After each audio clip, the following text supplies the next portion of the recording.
बिस्मिल्लाहिर्रहमानिर्रहीम अस्सलाम वालेकुम। अच्छा, आज एक इम्पॉर्टेंट अपडेट है रिगार्डिंग एएनएफ केसेस यानी नारकोटिक्स के सीएनएसए के अंदर। वो इस तरह है कुछ के सुप्रीम कोर्ट के अंदर एक बेल जाती है और बेल है 1833 ग्राम की, यानी 1833 ग्राम की चर्च जो रिकवर्ड होती है एक मुलज़म से। इस्लामाबाद का एक केस है और उसकी बेल नीचे से खारिज होती है, वो इस्लामाबाद हाई कोर्ट जाती है, वहाँ से बेल डिसमिस होती है और वो अप्रोच करते हैं सुप्रीम कोर्ट को। सुप्रीम कोर्ट के अंदर इस केस चलता, बेल को हर्ड किया जाता है किससे, 3 मेंबर बेंच होता है, 3 मेंबर बेंच, जिसमें जस्टिस काजी फैज़ ईसा हेड कर रहे होते हैं, जस्टिस अमीरुद्दीन है, अतर मिनल्ला है। और ये तीनों ने केसेस को सुना और बेल अलॉट कर दी, यानी कि एक हाईएस्ट बार जो अब तक की हमारे यहाँ कहा जाता था कि बेल जो है वो 1400 समथिंग के दरमियान, ग्राम के दरमियान मिल जाती थी सेशन से, क्योंकि ये इस तरह ऐसा होता है कि जो कि सुप्रीम कोर्ट और हाई कोर्ट की एक बार सेट करती देती है कि इससे नीचे जो बेल अलाउ हो सकती है, it's not a matter of right but as a कि आप इस्टेब्लिश कैसे कर सकते हैं। ठीक है, और वो ये रिसेंटली डिसाइडेड हुई है 22/11 सन 2023 के अंदर ही रिपोर्टेड है। They approve for reported but reporting, but अभी ये आई नहीं होगी क्योंकि अभी अभी ये अनाउंस हुआ।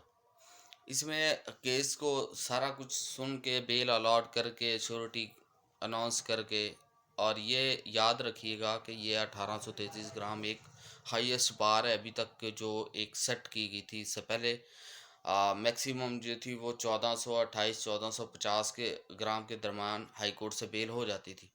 अब ये इससे भी ऊपर है। अब असल पॉइंट ये नहीं है कि ये बेल होगी और कैसे हो गई, ठीक है। असल में ये है कि इस केस के अंदर कुछ ऑब्जर्वेशंस जो दिए हाई कोर्ट ने, सुप्रीम कोर्ट और पाकिस्तान के जजेस ने, जिनके बारे में कहा गया कि seems to be necessary for the end of justice.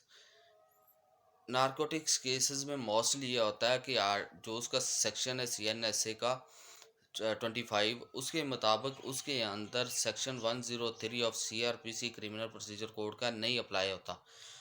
अब थोड़ा सा पहले समझ लें कि सीआरपीसी का 103 है क्या।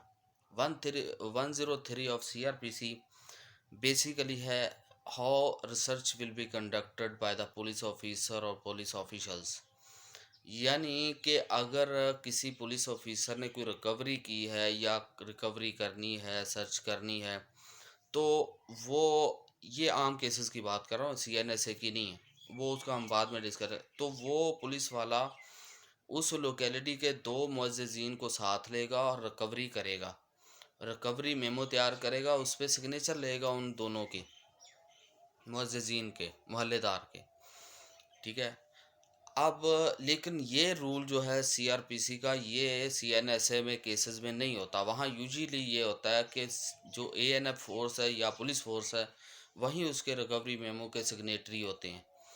लाइक अगर उन्होंने कोई रिकवर्ड की है, if they arrested someone with the recovery और they any recovery affected from him, तो उस पे सिर्फ़ और सिर्फ इन्हीं के सिग्नेचर होते हैं। सेक्शन 25 ये कहता है कि 103 की कार्रवाई जो प्रोसीजर है वो अप्लाई नहीं होगा उस पे, यानी वो ज़रूरी नहीं है।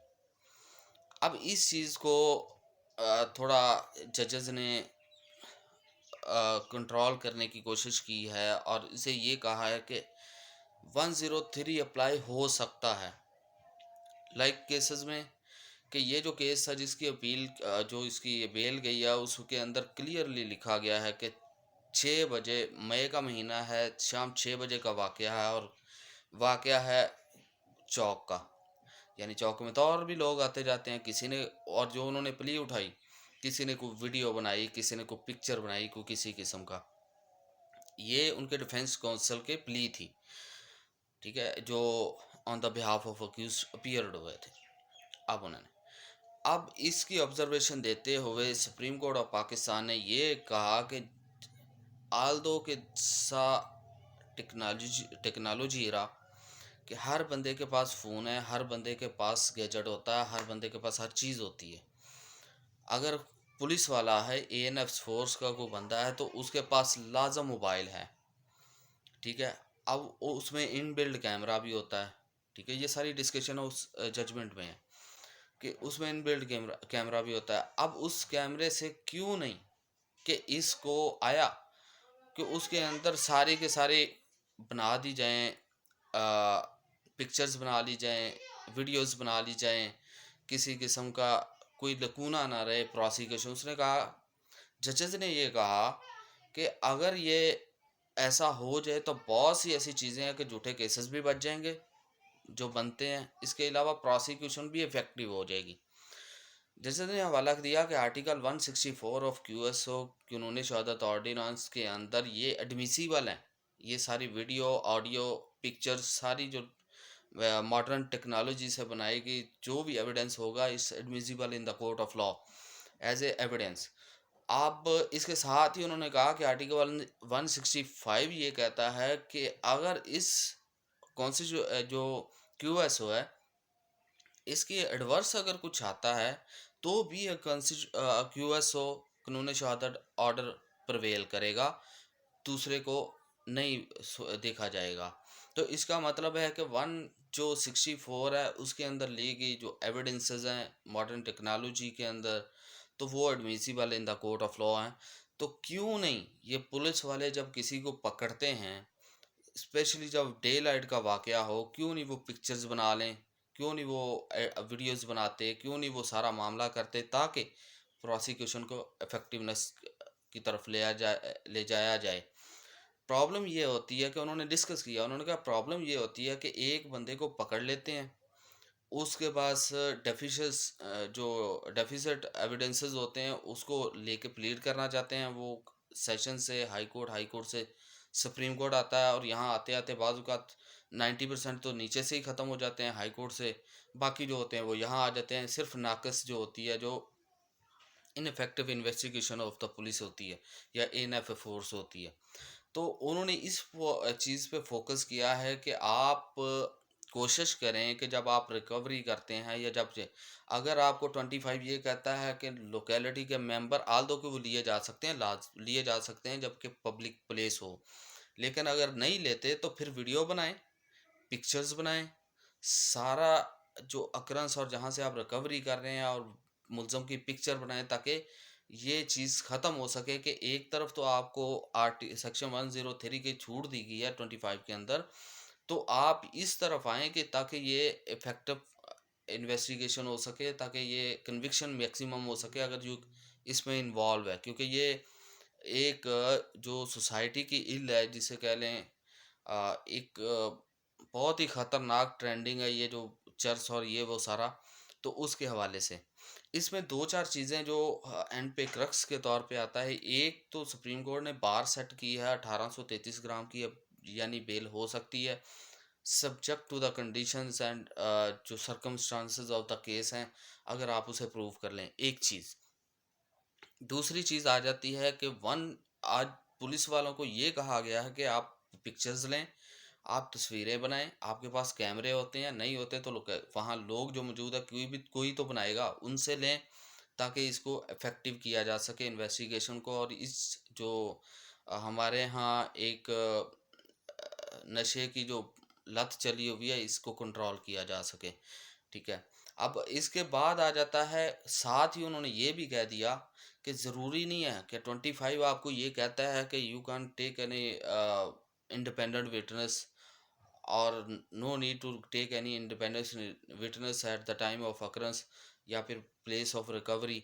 तो आप 103 को अप्लाई हो सकता है, ना भी उसे करें लेकिन कोशिश करें कि 103 को जो एसेंस है उसका उसको अप्लाई करें ताकि इसमें भी मैक्सिमम कन्विक्शन हो सके। तो ये बहुत इंपॉर्टेंट अपडेट है इस हवाले से, क्योंकि एएनएफ जो केसेस जो नारकोटिक्स के केसेस हैं 9C 9(1) है 9B, तो इसमें कुछ चीज़ें लाजम है और इसमें हमने देखा है कि 99% एक्विटल होती है, हम भी करवाते हैं। ठीक है, हम भी इसमें बहुत से ऐसे केसेस हैं जिसमें एंड पे हाई कोर्ट से नहीं तो हाई कोर्ट से बरी हो जाते हैं। कई केसेस हमने भी करवाए हैं, क्योंकि इसमें जो इन्वेस्टिगेशन होती है वो ज़ीरो के बराबर ही होती है। कहीं न कहीं लकूना रह जाता, बेनिफिट ऑफ डाउट पे अक्यूज़ चला ही जाता है। और हमने भी जितने अभी तक जितने केसेस किए हैं, मेरा नहीं ख्याल आज तक किसी को कन्विक्शन हुई हो। हमने वो इक्विटल की तरफ ही देखे हैं और करवाए हैं। तो ये इम्पोर्टेंट अपडेट है और ये बहुत इम्पोर्टेंट है रिगार्डिंग दिस बेल और चीज़ों के कि ताकि इफेक्टिवनेस हो। बाकी फिर नेक्स्ट इसके बारे में कोई अपडेट आती है तो फिर इंशाल्लाह डिस्कस करते हैं।